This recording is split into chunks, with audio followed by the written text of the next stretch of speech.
Hmm. Hey there. Welcome to another edition of Hey Josh, what you drinking? Josh. Um, as you can see, this episode is part four in the series I've been doing. Does pumpkin spice belong in beer? So, as you know, if you've been following along, a little while back, I purchased five five cans of a seasonal pumpkin spice, pumpkin related, pumpkin flavored beers from the LCBO. I'm going through each and one of them with a little review to ask that question that comes around every year. Does pumpkin spice belong in the beer? Now, as you know, I'm not a big fan of things in my beer, but I'm beginning to gain an appreciation for well, particularly the pumpkin spice ones. I mean, I like pumpkin spice. I like pumpkin pies. I like pumpkin spice lattes. I like pumpkin spice. It's good. What's not to like? Sweet and tasty. Gets that spicy mix of yumminess. Um, I don't know. A little thing that I recently learned from some of my more witchy friends is that the combination of pumpkin spices, cinnamons and cloves and nutmegs, are traditionally a a mixture, a fruit fly, a mixture that was known as a protection, um, a warding off of evil kind of mixture that they would sprinkle on things and to ward off spirits, bad things. Um, Not gonna go so far as to say evil or anything, but what is evil? That's a subjective, I suppose. Anyhow, so one of their theories now is these people who object so heavily against the pumpkin spice stuff, and especially lattes or the coffees, the fancy coffees that are, let's face it, typically ordered by um, women, are just proving the point that uh, um, the people object so strongly against are kind of well people that need protection against. Quite honestly, I guess. Anyhow, that's just one of those things that I learned recently. I thought it was interesting. Take it or leave it. Believe it or don't. I'm on kind of half and half on that. I mean, um, anyway, so back to talking about beer and pumpkin spice beer, and does the pumpkin spice belong in the beer? I have the fourth can in my series, which is from Flying Monkeys. Now, if you're go back in the archives, only a week actually, yeah, only last week, only last Friday. This is one of the selections that Adventure Seeker Sarah picked up for our interesting beer uh, compilation. Well, we sampled interesting beers and talked about adventures, both past and uh, planned for the future. And so I've had this one recently, but I haven't given it a my full review. Um, no spoilers. It was good. I remember that. I was surprised again. A lot of my preconceived notions about what I'm like, sometimes like and don't like, are being challenged, and I'm doing my best to be objective.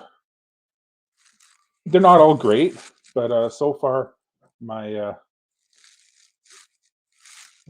I'm finding out that well, I don't know. Maybe my taste has changed over the years, or maybe I'm just being more accepting of things that I would have otherwise. Oh, sorry about that.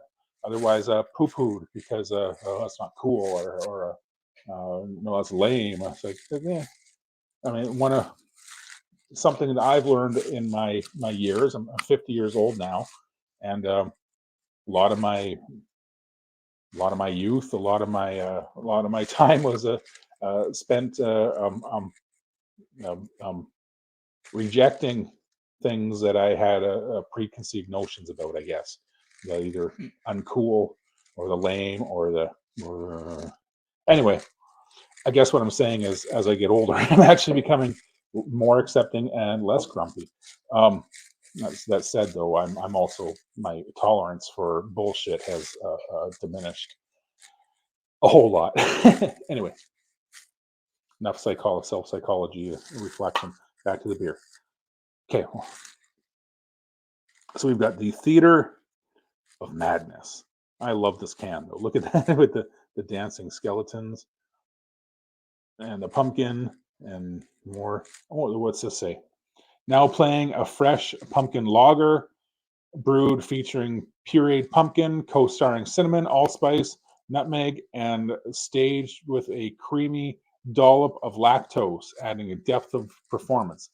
Okay, I generally don't have a problem with dairy or lactose. Sometimes too much is too much, and I have belly issues. That said, I love ice cream. I drink milk. Well, I actually don't drink milk. I put milk on my cereals. Anyway, get to the beer. Flying Monkeys, of course, is where are they from? Barrie, Ontario. Um, Anything else I need to know from this can? Water, malted barley, pumpkin, hops, yeast, lactose, allspice, cinnamon, nutmeg. Same information we had before. Pardon me. Okay, looks good. Let's get into this. I'm just going to turn on my camera here for the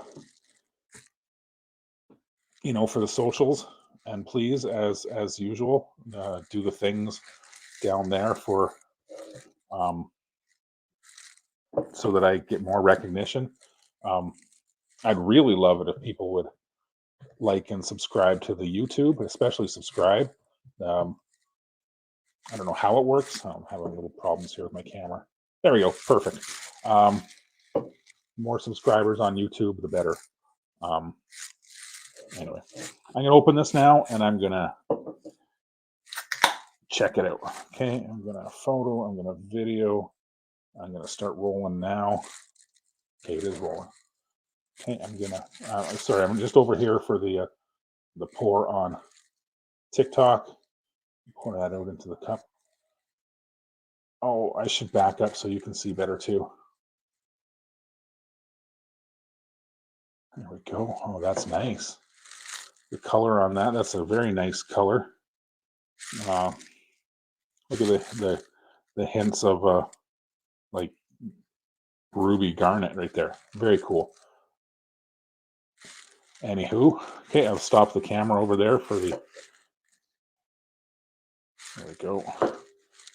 So, get this back in the light here so you can see the colors. So the aroma on this is very much, if you've been watching this series, like the others. This is a lager, it says, so it's not quite as malty as the ale. It's definitely got that pumpkin spice aroma to it. I don't smell any hops in this. It does have hops, yes, of course. Why would they not? Sometimes beers are flavored without hops. No, this definitely got hops in it. I'm guessing, most of them are making their regular beers and then adding the spices to the brew. But okay, so it does have It has a good solid malty backbone, not as sweet malty as the ale that we had yesterday, but it's definitely there. Uh, like a biscuity malt. Uh, when I say biscuity, I'm talking like saltine crackers kind of thing. Not as doughy smelling as like say bread, but also you know it's still there. Like I said, it does have that nice sweet aroma to it, and it's got that cinnamon. The cinnamon is more prevalent, but I also get the nutmeg. Um, it's not as clovey as the other one, thank goodness. Like I said, I'm not really a big fan of clove. Clove on their own, but clove in with the other things. Anyway, I'm gonna drink this now.